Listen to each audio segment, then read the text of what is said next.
Nirn is home to a great many secrets. The greatest of all of them is the one infallible truth. What some consider the truth is actually the culmination of many accounts and retellings of stories that have cascaded through generations and been filtered by the scholar who wields the quill as a weapon rather than a tool. It is impossible to truly know what happened. The past is obscured by perspectives and conjecture. All that is certain is your own experience. For me, this is the magic of the Elder Scrolls universe, the unreliable narrator, that is, a storyteller that is not omniscient, someone without all the answers. This possibility puts every book, every word, every record under the eye of scrutiny, scanning it for contradiction, bias, or ill intention. Let me ask you this. Have you ever read of the 5 great demon chieftains of Skyrim? I imagine if you haven't read Sermon 9 of the 36 Lessons of Vivec, then you likely wouldn't have. These lessons are cryptic, they are poetic, but they bear roots of truth that only a living God could produce. Welcome to Fudge Muppet, ladies and gentlemen. My name is Scott, and today I'm going to tell you all about the 5 unholy demon chieftains of Skyrim and try to uncover the elements of truth hidden beneath the facade of grandeur and majestic vanity that are the words written by Vivec. So let's start with a little context that is not hidden with poetic obscurity. By the year 240 of the First Era, High King Vraga the Gifted, descendant of Ysgramor himself, conquered the realms that would today be considered Morrowind, but in those times it was a place known as Resdayne. The Chemua and the Dwemer that lived there were forced to bend the knee and exist under the occupation of the Nordic Empire that stretched from High Rock to Morrowind and even into northern Cyrodiil. The elves of Resdayne lived under the frozen fists of the shaggy northern men for over a century, though for an elf, this is not even a lifetime. It was with the rise of Hortator in Doral Nerevar and his pioneered alliance with King Dumak of the Dwemer that ultimately resulted in a war of liberation against the Nords. As much as I, a Dunmer fan, would like to credit the Chemua with being just so great that they managed to defeat the Nords through sheer cunning and skill, I would be remiss to mention that they had a great many of factors in their favour. You see, year 369 of the First Era, High King Borgus is killed by the Wild Hunt, and with no clear line of succession, Skyrim is thrown into civil war. Naturally, the Nordic Empire that sprawled across northern Tamriel slowly crumbled as the War of Succession lasted for 51 years. The Chemua and the Dwemer alliance would liberate Resdayne from Nordic occupation, using this vulnerability as an opportunity to emancipate all their lands by the year 416 of the First Era. The Nords were driven out of Morrowind, and by the year 420 the Pact of Chieftains was made and Olaf One-Eye was crowned High King. Skyrim would never again expand its reach as far as it did in this time. But back to the demon chieftains. So for starters, they aren't literally demons, but they are demonic through the lens of the Dunmer people, with some truly terrifying abilities. These 5 chieftains were powerful tongues, that is, individuals who can wield the thumb with great skill, and they, with their armies of hardy conquerors, fought the waves of Chemua and Dwemer trying to wrestle control of Resdayne. Each of the 5 has a legendary description in the sermon, but it gives us interesting insight into their powers, and we can try to assess the legitimacy of the tale these demon chieftains are included in. Let's read through together and break each of them down. Then came the war with the Northern men, where Vivec did guide the Hortator into swift and tricky union with the Dwemer. The greatest demon chieftains of the frigid west were those listed below, 5 in unholy number. Hoaga, the mouth of mud, who appeared as a great bearded king, had the powers of marshalling and breathing the earth. On the battlefields, this demon would often be seen on the sidelines eating the soil voraciously. When his men fell, Hoaga would fill their bodies back with it, whereupon they would rise again and fight, albeit slower. He had a secret name, Fenger, and destroyed 17 Chimeri villages and 2 Dwemeri strongholds before being turned away. This Hoaga is a character that we can associate with a confirmed historical figure named Hoag Merkiller, who would one day become High King and an important figure in the fight against the Elysian Order. What's interesting here is his apparently really long lifespan. In the Pocket Guide to the Empire First Edition, Hoaga is said to have been present during the time of the Skyrim conquests, and according to the sermon, he was around during the loss of Resdayne to the Chemua and the Dwemer. And it's not only that, he would become High King after Olaf One-Eye and after Kjorek the White in the year 478 of the First Era. Most records place High King Hoaga death at the Battle of Glenumbria Moors 4 years later, year 482. But this Hoaga is old. If all the sources are to be believed, then he was present during the initial Skyrim conquests, which makes him well over 200 years old by the time of his death. It is possible that there are mistakes in records which conflate certain accomplishments with the same person of legend, yet I still think there's something more to it. Hoaga, the Mouth of Mud, had powers of controlling and breathing earth. He would eat soil, and when his troops die, he would fill their bodies with this earth, and they would rise again and fight. It's almost like a kind of necromancy. As we truly know from playing Skyrim as a legendary dragonborn, the applications of the Thum are numerous. We already know of a necromantic shout called Soul Tear, so who is to say that Hoaga's powers were not some form of modified mud necromancy? This necromantic association could potentially explain his long lifespan, perhaps using the mud to replace his own body as it decayed, though it could also not be necromantic at all, and instead he is just filling the bodies with earth and, quote, marshalling it, making it move and fight with a voice, rather than involving the souls of the dead. Other explanations for his age could be found in applications of the voice, such as the slow time shout. Maybe he used a small humming or whisper form of this shout, and it only applied to him, resulting in slower aging for just his body. Though the whole slow aging thing, I guess, would have to apply to his father, Kjorek the White, who only dies 4 years before him. Then again, it could be that he is an adopted son. Interestingly, the sermon also says he had a secret name, Fenja, and some have suggested that in his early life, he was known by this name. Maybe during the Skyrim conquests, he was known as Fenja, and then later during the wars with the Chimera-Dwemer alliance, they dubbed him Hoaga, the Mouth of Mud, and perhaps this was what birthed the name Hoaga, as in Hoag, killer of Mer, aka killer of elves, taking on a more fearsome identity which he would carry into the next decades of his life, a reputation that would one day make him king. But as the histories look back, they record his most potent and recognizable name, similar to how the man birthed as Temujin is remembered by his later name Genghis Khan, or Chinggis Khan if you want to be a nerd. Genghis just sounds so much cooler, sue me. Let's talk about the next of the 5 demons. Chemua, the running hunger, who appeared as a mounted soldier with full helm, had the powers of heart roaring and of sky sickening. He ate the Chimera hero, Dres Kizumet A, sending the spirit back to the Hortator as an assassin. Sometimes called First Blighter, Chemua could give clouds stomach aches and turn the rain of Veloth into bile. He destroyed 6 Chimera villages before he was slain by Vivec and the Hortator. Chemua. Now, this guy sounds menacing. A mounted Nordic warrior with a full helm, turning the sky into bile, having it rain acid on his enemies. As it is said, he even ate the Chimera hero Dres Kizumete and then sent the spirit to assassinate Indoril Nerevar. It almost sounds like a kind of soul tear cannibalism type thing, like he eats the body which gives him control over the soul.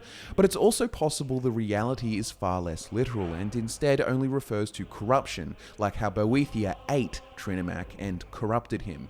A mythological story which, depending on your perspective, could just mean corrupted or literally eaten. Regardless, either scenarios are a terrifying sight for the Chimera, to have your allies come back and try to assassinate you after death, and that is after you've spent hours hiding from storms of acid rain. I'm unsure what exactly is meant by powers of heart roaring, but perhaps this is in reference to changing the heart of those he has consumed, turning them into hateful spirits. Regardless, Chemua met his fate at the hands of Indoril Nerevar and Vivec in battle, but not before he destroyed 6 villages. Next is Barg, the Two-Tongued, who appeared as a great bearded king, had the powers of surety and form change. His raiders were small in number, but ran amok in the west hinterlands, killing many Velothi trappers and scouts. He fell in a great debate with Vivec, for the warrior poet alone could understand the northern man's two-layered speech, though Almsavy had to remain invisible during the argument. I love the moniker Two-Tongued, and his powers are also quite interesting and need a little bit of dissecting. The power of surety stands out. Surety means to either be sure or certain of something, which in this instance could mean the power of confident certainty of things, like he is certain of his true nature or his cause or his truth. This may not be a power of magical nature, rather it may be that the philosophical position of certainty allows actions to take place without anxiety, which could disrupt the mind and therefore allow for mistakes or miscalculations. The second potential interpretation of surety is a person who takes responsibility for another's performance of an undertaking. For example, taking responsibility for someone else's debt would be to say you are acting as a surety for that person, though I'm more inclined to believe the former definition applies in this regard because I fail to see the power in taking responsibility for others' undertakings. The other power he is attributed is form change, and this could be interpreted in many ways. Perhaps he could take on an elemental form or an animal form or something else physical. Perhaps instead his mastery of the thumb allowed him to change into shapes of other people, creating illusory disguises. Perhaps the surety, or rather the certainty of his truth, his true self, is what allowed him to use the form changes without risking losing his identity, or rather his certainty of himself. What's interesting is his defeat. As it is said, he fell in great debate with Vivec. I'm unsure whether this debate is literally an argument of words or rather a poetic allegory for a battle involving the thumb, perhaps a little bit of both. Vivec is renowned for his poetry and duality. I'll link our 45-minute explanation of this character in the description, but in short, he paradoxically contains a lot of contradictions and philosophical gerrymandering within the confines of his mind. Perhaps this is why he alone was able to understand the two-layered speech of Barg. I interpret the two-layered speech as his duality, both his surety and his changing form. Barg is paradoxically both certain, but can also change. So Barg, the Two-Tongued, only found his match in Vivec, who has the appropriate mindset to handle the contradictions that are inevitable when exploring the truths of the universe. Soak that in. We have so far talked about 3 of the demon chieftains of the frigid west: Hoaga, the mouth of mud; Chemua, the running hunger; Barg, the Two-Tongued, which now brings us to the 4th and only lady of the group who so ravaged Resdayne. Barfok, Maid of Plains, who appeared as a winged human with lick-encrusted spear, had the powers of a vent denouement. Battles fought against her would always end in victory for Barfok because she could shape outcomes by singing. 4 Chimeri villages and 2 more Dwemer strongholds were destroyed by her decision enforcement. Vivec had to stuff her mouth with his milk finger to keep her from singing Veloth into ruin. Now, this one gets a little more interesting, not that the others haven't been, they most definitely have, but Barfok is the only of the 5 who is described with a clearly more than human appearance, that of a winged human with lick-encrusted spear. Now, this could just be poetic hyperbole to make a better story, or perhaps her mastery of the thumb afforded her some ethereal-like wings, similar to how dragon aspect creates an armor. And the whole description reminds me of the classical Valkyrie from Norse mythology. Lick-encrusted spear is a rather unconventional description, and I'm not certain what is meant by it. I kind of imagine just a spear coated in saliva. I'm assuming it's hers. Look, to be frank, a lot of Vivec's writings have a lot of sexual undertones and allegory, so just brace yourself. After all, Vivec is the anticipation of Mephala, who is the Daedric prince of sex and secret murder.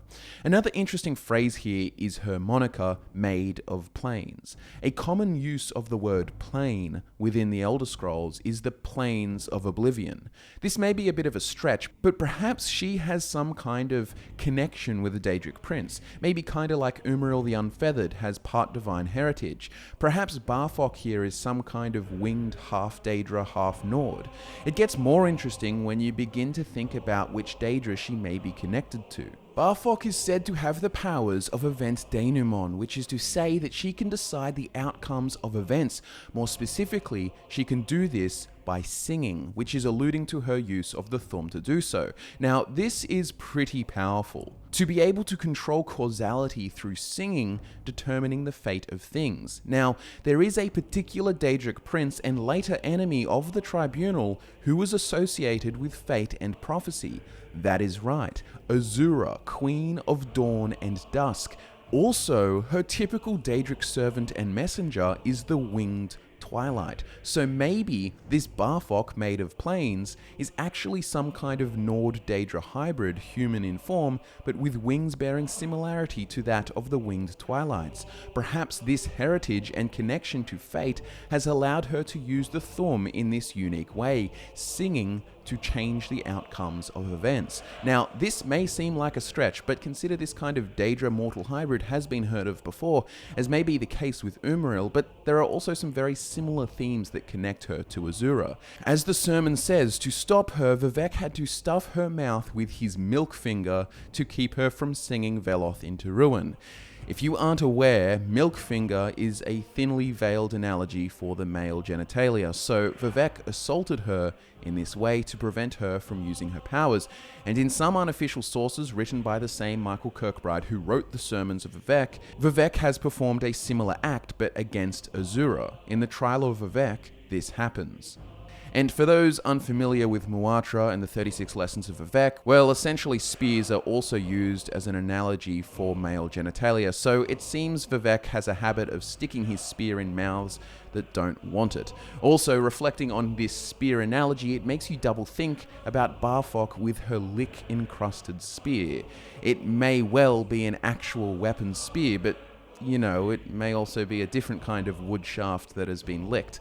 Ultimately, there is a more boring take on it all, which is just that she was a powerful thumb user who was said to have had wings for dramatic effect, but let's be honest, a lot of strange stuff happens in the Elder Scrolls, so I'm not gonna discount the aforementioned Azura Winged Twilight connection. I'd love to hear what you think about it in the comments below, but before you head there, we have the last and maybe greatest of the Demon Chieftains, a legendary and important figure in the Elder Scrolls history. Ysgramor, the Dragon of the North, who always appeared as a great bearded king, had powers innumerable and echoing. He was grim and dark, and the most silent of the invading chieftains, though when he spoke, villages were uplifted and thrown into the sea. The Hortator fought him unarmed, grabbing the dragon's roars by hand until Ysgramor's power throat bled.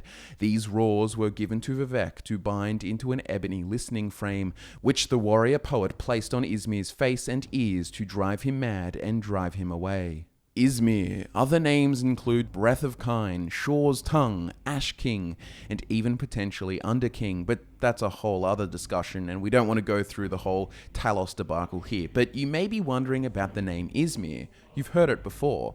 Well, according to Orthodox history, Tiber Septim bore the title Ysgramor, Dragon of the North, as does the last Dragonborn in the events of Skyrim. I guess it would be more accurate to say Ysgramor, Dragonborn of the North, but basically Ysgramor is a title that has been given to a few famous Dragonborn individuals. But let me make it clear that in this instant, this Ysgramor is referring to High King Wulfarth.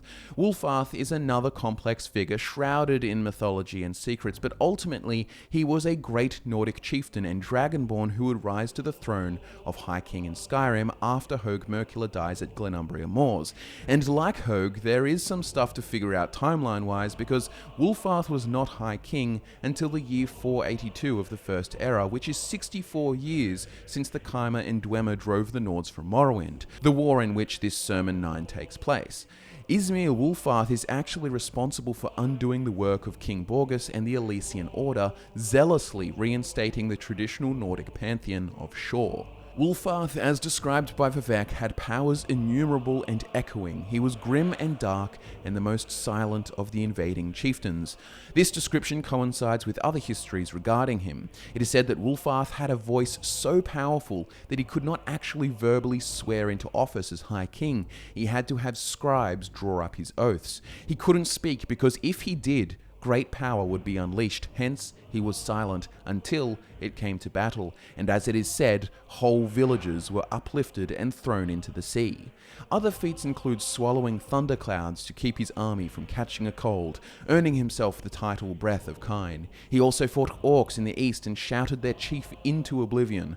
A somewhat mythological sounding tale of Wulfarth includes the whole race of Nords turning into children.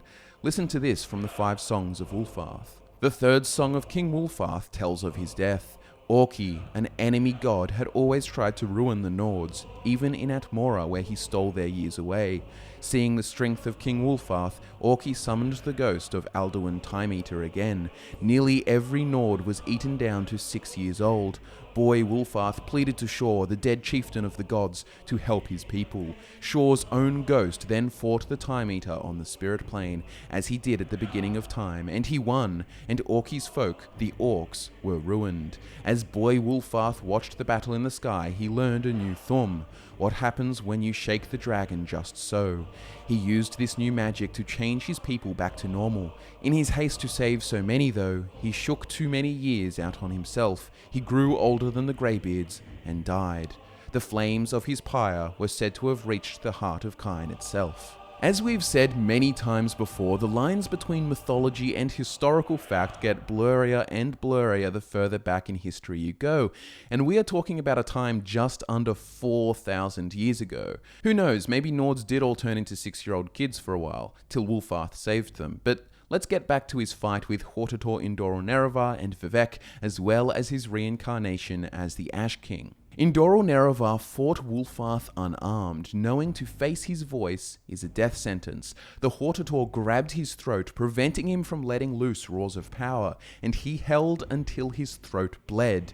The next bit is a little weird. These roars were given to Vivec to bind into an ebony listening frame, which the warrior poet placed on Ysmir's face and ears to drive him mad and drive him away. Honestly, I think I'll leave this one up to your guys' interpretation, but I have seen discussions regarding ebony listening frame as an allegory for female genitalia. Remember, Vivec is a hermaphrodite. He's both male and female. He's duality incarnate. There is some deeper discussion to be had on all the kinds of exploration on sexuality through the lens of different genders, but it's not exactly YouTube friendly, if you know what I mean. And to be honest, you don't need to dive into those dynamics particularly in order to appreciate the awesome appeal of these poetic descriptions of the Demon Chieftains. Racy undertones aside, this would not be the last time that Vivec and Wulfarth would interact. One of the many versions of the Battle of Red Mountain detail the involvement of a resurrected Ysmir Wulfarth. In the 5 songs of King Wulfarth, it is said that Dagoth came to the Nords in peace, telling them that he knows where the heart of Shor was, aka the heart of Lorkhan. To the Nords, this was the heart of their fallen god. It is said then that the tongue sung Shor's ghost into existence, and he gathered an army of old, with a reincarnated Wulfarth as the Ash King, and had him as general of his armies.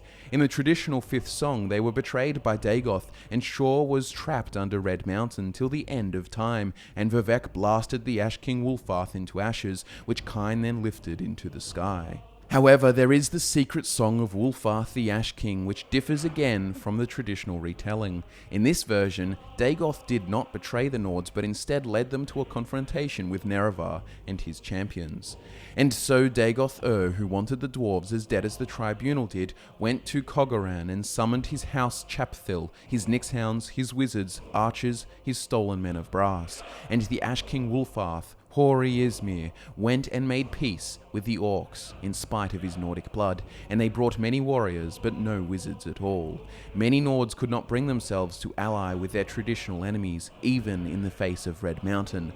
They were close to desertion. Then Wulfarth said, "Don't you see where you really are? Don't you know who Shor really is? Don't you know what this war is?" And they looked from the king to God to the devils and orcs, and some knew, really knew, and they were the ones that stayed. Nerevar carried Keening, a dagger made of sound of the shadow of the moons. His champions were Dumak Dwarf King, who carried a hammer of divine mass, and Elandro Sul, who was the immortal son of Azura and wore the Wraith Mail. They met Lorkhan at the last battle of Red Mountain. Lorkhan had his heart again, but he had long been from it, and he needed time. Wulfarth met Sul but could not strike him, and he fell from grievous wounds, but not before shouting Sul blind. Dagoth met Dumak and slew him, but not before Sunder struck his lord's heart. Nerevar turned away from Lorkhan and struck down Dagoth in rage, but he took a mortal wound from Lorkhan in turn. But Nerevar feigned the death that was coming early and so struck Lorkhan with surprise on his side. The heart had been made solid by Sunder's tuning blow, and Keening could now cut it out. And it was cut out and Lorkhan was defeated and the whole ordeal was thought over. The Battle of Red Mountain is an incredibly confusing event, if not simply for the conflicting accounts, but also for the in-law possibilities of a dragon break, which makes them all equally true. There is a video in the description for wrapping your head around that one, but back to Wulfarth. As you can tell, he is incredibly powerful and is the truest of true Nords, an utter loyalist to the god Shor. Wulfarth would also be resurrected multiple times in the future. In the Arcturian heresy, this is said about him. With his god destroyed, Wulfarth finds it hard to keep his form. He staggers out of Red Mountain to the battlefield beyond. The world has shaken and all of Morrowind is made of fire. A strong gale picks up and blows his ashes back to Skyrim. Wulfarth adopts and is adopted by the Nords then, Ysgramor the Grey Wind, the Storm of Kine. But through Lorkhan he lost his national identity. All he wants for the Nords is to kill the Tribunal. He raises a storm, sends in his people, and is driven back by Tribunal forces. The Dunmer are too strong now. Wulfarth goes underground to wait, and strengthen and reform his body anew. Joran, Skald King of the Second Era, used a powerful shout taught to him by the Greybeards in order to summon Wulfarth the Ash King to help the Nords fight against the Akaviri invasion of Adar Sum Dur Kamal, though I am sure he was furious to find out that Joran would take him to help fight alongside the Tribunal and the oh-so-hated Dunmer. Wulfarth once again returned to the Ashes, and he would later be called upon by Tiber Septim, but that's a tale for another time, and a tale for another video. Our video, actually, Talos Explained, linked in the description. But that, ladies and gentlemen, are the 5 Demon Chieftains of Skyrim. Hoaga, the Mouth of Mud, Chemua, the Running Hunger, Barg, the Two-Tongued, Barfok, Maid of Plains, and Ysgramor, Dragon of the North. I'd love to hear what you guys think about the theories discussed about each of them, and of course let us know which of the 5 is your favorite. Hit the like button if you enjoyed the ancient badass Nords of eras gone by. Subscribe for more Elder Scrolls content. Thanks so much for watching. My name is Scott from Fudge Muppet, and I'll be back to nerd out with you again next time.